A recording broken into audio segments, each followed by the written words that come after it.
ध्वज प्रणाम 1 2 3 ఆగమనం ఆగమనం అధికారుల ఆగమనం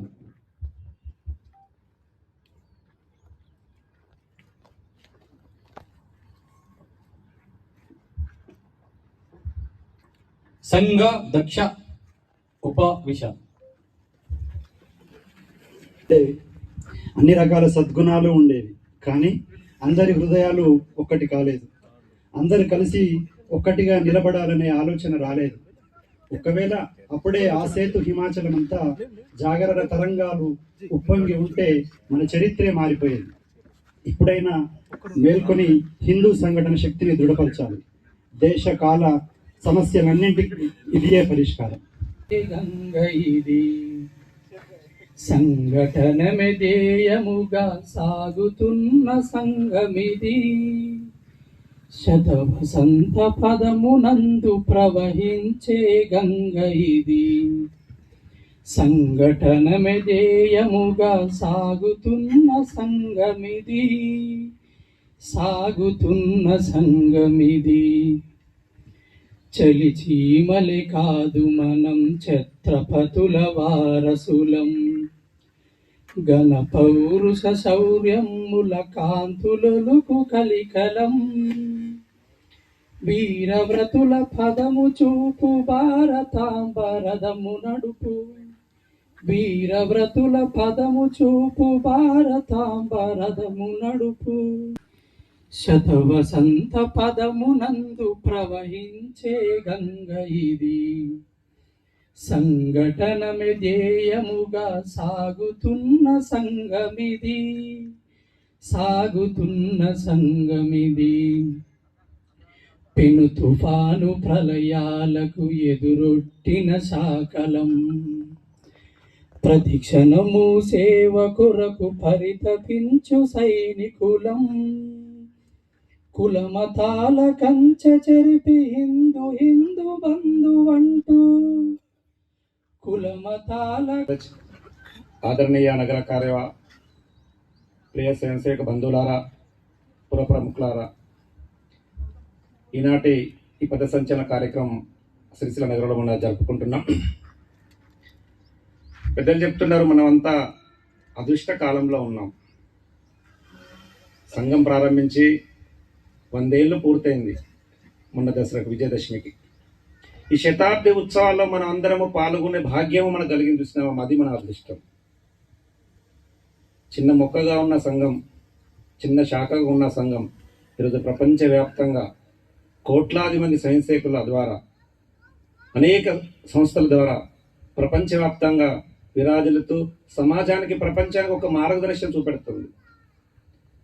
కలిసి ఉండడం వల్ల కలిగే లాభాన్ని చూపెడుతుంది. ఒక సంస్థ ఏమాత్రం చీలకుండా 100 ఏళ్ళు ఒకటే సిద్ధాంతం, ఎప్పుడైతే సంఘం ప్రారంభమైన ఏ విషయాలైతే ఉన్నాయో ఇప్పటికి కూడా అదే సిద్ధాంతం ఆధారంగా నడుస్తుంది, దినదిన అభివృద్ధి చెందుతుంది. దీనికి ఉన్న రహస్యం ఏందని ప్రపంచం మొత్తం దీని మీద చర్చ జరుగుతుంది, రీసెర్చ్ జరుగుతుంది. మనతో పాటు ప్రారంభమైన అనేక సంస్థలు మనం చూస్తే ఈరోజు కాలగ్రామంలో ఏమి లేవు. 1925 విజయదశమి నాడు సంఘము నాగ్పూర్లో ఒక 16 మంది చిన్న కిషోర బాలుల చేత సంఘం ప్రారంభించబడ్డది. అదే సంవత్సరం ఈ దేశంలో అనేక సంస్థలు ప్రారంభించబడ్డాయి. అంతకంటే ముందు కూడా దేశంలో చాలా శ్రేష్టమైన వ్యక్తుల ఆధారంగా మనకు తెలిసిన సంస్థ, గొప్పగా సంస్థలు చాలా ప్రారంభించబడ్డాయి. అందరూ తెలుసు, స్వాతంత్ర ఉద్యమంలో హిందూ సమాజం గురించి పోరాటం చేసే ఒక గొప్ప సంస్థ ప్రారంభమైంది. ఆ సంస్థ యొక్క ప్రారంభికులు కూడా చాలా గొప్ప వ్యక్తి, చాలా తత్వ వ్యక్తి. స్వామి దయానంద సరస్వతి ఆధారంగా ఆర్య సమాజ్ ఆ రోజు హిందూ సమాజం గురించి పోరాటం చేసేది. ఆర్య సమాజ్ స్టార్ట్ అయ్యి ఈరోజు మనం తెలంగాణ ప్రాంతంలో కూడా ఇంత మంచిగా ఉన్నామంటే ఆర్య సమాజ్ యొక్క పాత్ర దేశం మన తెలంగాణ ప్రాంతం మీద కూడా ఉంది.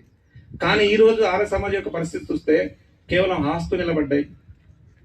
సంస్థ ఇప్పుడు చాలా మందికి తెలియదు. సంస్థ ఏం చేస్తుందంటే పెళ్లిళ్ళు చేసే సంస్థ కడకు వచ్చేసింది. సంస్థ వ్యక్తి గొప్పది, సిద్ధాంతం అద్భుతమైనది, కానీ నిర్వహణ లోపం కారణంగా, దానిలో వచ్చే వ్యక్తుల నిర్వహణ కారణంగా ఏదైతే లక్ష్యం అనుకున్నారో వాళ్ళు చేరుకోలేకపోయారు. మరి సంఘం ఎందుకు నిలబడ్డది? సంఘంలో ఉన్న రహస్యం ఏంది? సంఘం యొక్క తత్వం ఏంది? సంఘం యొక్క వర్కింగ్ స్టైల్ ఏంది? మన కార్య పద్ధతి ఏంది? అది మన స్వయంసేవకులందరికీ మనకు తెలిసి ఉండాలి. ఒకసారి ఆలోచిద్దాం. 1925లో సంఘాన్ని ప్రారంభించింది డాక్టర్ జికేశ్వరరావు గారు. వారు స్వతహాగా జన్మత దేశభక్తులు. మనం అనేక చాలా మంది సైన్సేకులు మీకు అన్ని తెలిసినవే. చిన్నప్పటి నుంచి అతను పాఠశాల ఏ విధంగా ప్రవర్తించాడు, విదేశీ బానిస తత్వాన్ని ఏ విధంగా తను జీర్ణించలేకపోయాడు. ఇంతమంది దేశవాసులు, 20 కోట్ల మంది దేశవాసులు ఉన్నారు. 2000 మంది రాలేదు దేశం మీదకి. ఈ దేశాన్ని 200 సంవత్సరాలు ఎట్లా పరిపాలించారు?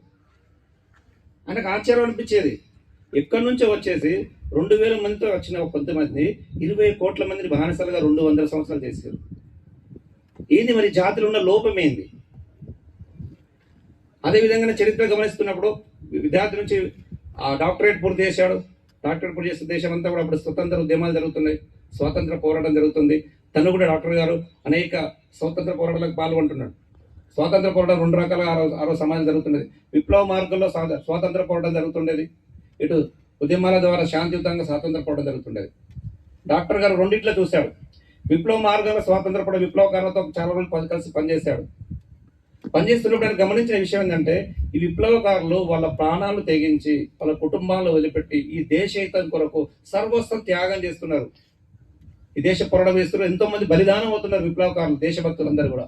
కానీ ఇక్కడి సమాజము వీళ్ళంతా సపోర్ట్ చేస్తలేదు. ఏదైతే ఈ సిద్ధాంతం కొరకు దేశాన్ని స్వాతంత్రం తీసుకురావాలని చెప్పి తమ ప్రాణాలు లెక్క చేయకుండా పోరాటం చేస్తున్న విప్లవకారులకు ఈ సమాజం నుంచి సహకారం లేదు. కాబట్టి మనము ఈ మార్గం ద్వారా పోతే మనము దీన్ని చేరుకోలేము. వారికి అర్థమైంది. చాలా గొప్పది అప్పుడున్న దేశభక్తి కలిగిన విప్లవకారులు చాలా గొప్పగా ప్రాణాన్ని కూడా లెక్క చేసేవాళ్ళు కాదు. కానీ సమాజం యొక్క మద్దతు లేకపోతే దీన్ని నిలబడలేదు. అదేవిధంగా ఇదికి ఉద్యమాలు జరుగుతున్నాయి స్వాతంత్ర పోరాటం కొరకు. తను కూడా విద్యాభ్యాసం పూర్తి చేసి ఉద్యోగం వచ్చిన, అద్భుతమైన ఉద్యోగం వచ్చిన, నా వ్యక్తిగత సుఖము, నా వ్యక్తిగత కీర్తి కొరకు, నేను కుటుంబానికి కొరకు నేను విద్యాభ్యాసం చేయలేదు. నా దేశాన్ని, భరతమాతను, ఈ బానిస సంఖ్యల నుంచి తెంచడానికి గురించి నా జీవితం అంకితం చేశాను. కాబట్టి నేను వివాహం చేసుకోకుండా వచ్చేసి నాగ్పూర్లో అనేక రకాల సంస్థల్లో పనిచేస్తున్నాడు. అప్పుడు స్వాతంత్ర కొరకు పోరాటం చేస్తున్న సంస్థ అయిన ఆ సంస్థలో పనిచేస్తున్నప్పుడు కొన్ని విషయాలు గమనించిండు. ఇక్కడ ఆ సంస్థల్లో ఏం కనిపించిందంటే, ఇప్పుడు మనం చూస్తున్న ఇదే విధంలో సంతుష్టీకరణ కనబడ్డది.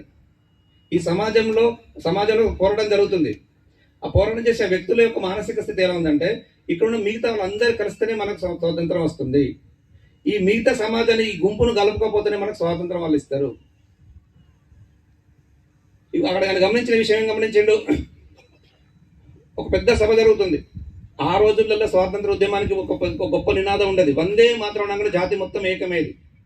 వందే మాత్రం నినాదము దేశంలో ఉన్న ప్రతి వ్యక్తిని కదిలింపజేసింది, స్వతంత్ర స్ఫూర్తిని నింపింది వందే మాత్ర గీతం. ఆ వందే మాత్ర గీతం స్వాతంత్ర ఉద్యమానికి కొరకు నిర్వహిస్తున్నారు. ఇలాంటి సభ ఏర్పడేసారు. ఆ వందే మాత్ర గీతం పాడుతుంటే అందులో ఉన్న కొంతమంది మన వాళ్ళే, మన దేశస్తులే, కొద్దివాళ్ళు వేసి ఈ వందే మాత్ర గీతంలో విగ్రహ ఆరాధన ఉంది, దుర్గాదేవి పేరు వచ్చింది, మేము పాడము. మేము పాడమంటే దుర్గాదేవి ఒకరు ఈ దేశమాత కదా, చెడును జయించి మంచిని నిర్మించిన గొప్ప వ్యక్తి కదా, చెడుపై యుద్ధం చేసి మహిషాసురుని మర్దన చేసి మాకు స్ఫూర్తినిచ్చిన మాత కదా. ఒక లక్ష్యాన్ని చేరుకోవాలంటే ఎవరిని స్ఫూర్తి తీసుకుంటావు? దుర్గాదేవిని తీసుకుంటావు, కాళికాదేవిని తీసుకున్నావు, శ్రీరాముని తీసుకున్నావు, శ్రీకృష్ణుని తీసుకున్నావు. వీళ్ళందరూ మాకు ఆదర్శ పురుషులు కదా ఈ జాతికి. ఇది వద్దంటారేంది మీరు? అర్థనంగా ఇప్పుడు పెద్ద మనుషులు సరే మీకు ఇష్టం లేకపోతే వందే మాత్రమే కట్ చేసుకుంటాం. ఇప్పుడున్న వందే మాత్రం పూర్తిగా ఇది కాదు.